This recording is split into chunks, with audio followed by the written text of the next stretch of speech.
Assalamualaikum warahmatullahi wabarakatuh. Alhamdulillahi rabbil alamin.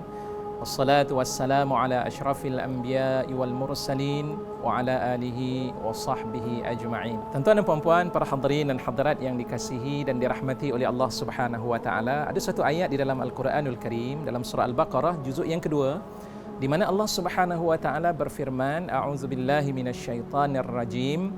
وَلَنَبْلُوَنَّكُمْ بِشَيْءٍ مِنَ الْخَوْفِ وَالْجُوعِ وَنَقْصٍ مِنَ الْأَمْوَالِ وَالْأَنْفُسِ وَالثَّمَرَاتِ وَبَشِّرِ الصَّابِرِينَ. Dan kami sememangnya akan menguji kamu dengan sesuatu daripada kelaparan, wal khauf, ketakutan, wa naqsim minal amwal, kekurangan daripada harta yang kita miliki, wal anfus, berlakunya kematian, dan begitulah seterusnya, satu ujian demi satu ujian. Dan Allah menyebut di hujung ayat itu, wabasyiris sabirin, bergembiralah wahai orang-orang yang bersabar. Untung kita sebagai seorang umat Nabi Muhammad sallallahu alaihi wasallam, salah satu di antara perkara yang memberikan kehebatan, yang memberikan suatu perkara istimewa ke atas kehidupan orang-orang Islam, iaitulah salah satu yang diajar oleh Nabi sallallahu alaihi wasallam adalah sifat sabar. Allah Subhanahu wa taala pernah menyebutkan dalam Al-Quran, innama yuwaffas sabiruna ajrahum bighairi hisab. Adapun orang-orang yang bersabar itu akan dibalas dengan balasan oleh Allah Subhanahu wa taala dengan sesuatu ganjaran yang tidak mampu untuk dihitung. Masya-Allah, betapa hebatnya orang-orang yang mampu untuk bersabar. Dan bila kita berbicara tentang bab bersabar ini, ada 3 kategori sabar yang diletakkan bagi umat Islam.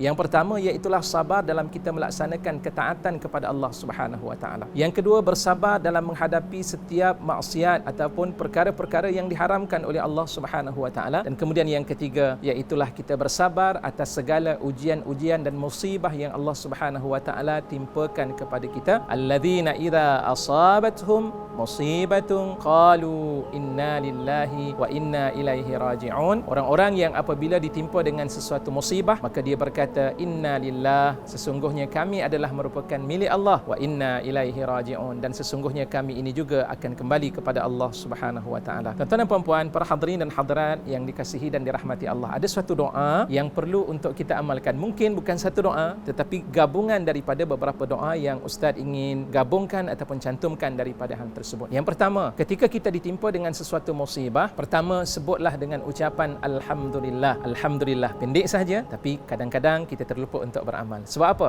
Orang yang mengucap dengan kalimah alhamdulillah itu, Allah akan binakan nanti dalam istana di saat ketika dia diuji di dunia ini dengan sebuah istana oleh Allah Subhanahu wa taala dalam syurga, dan istana itu disebut dengan nama Baitul Hamdi, rumah pujian. Ada dalam hadis Nabi sallallahu alaihi wasallam menceritakan tentang kisah tersebut.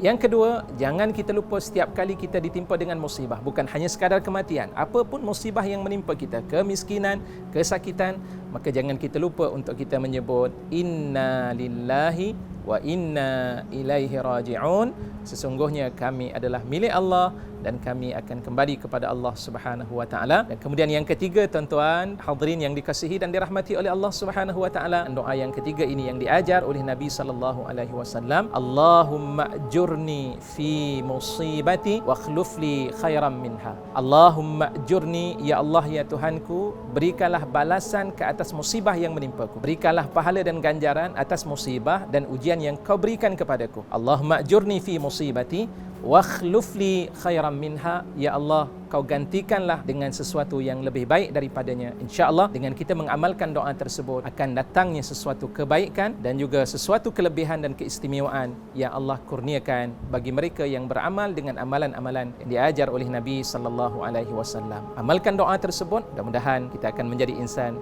yang sentiasa berada dalam keadaan tenang apabila berhadapan dengan ujian-ujian daripada Allah Subhanahu wa taala, insya-Allah.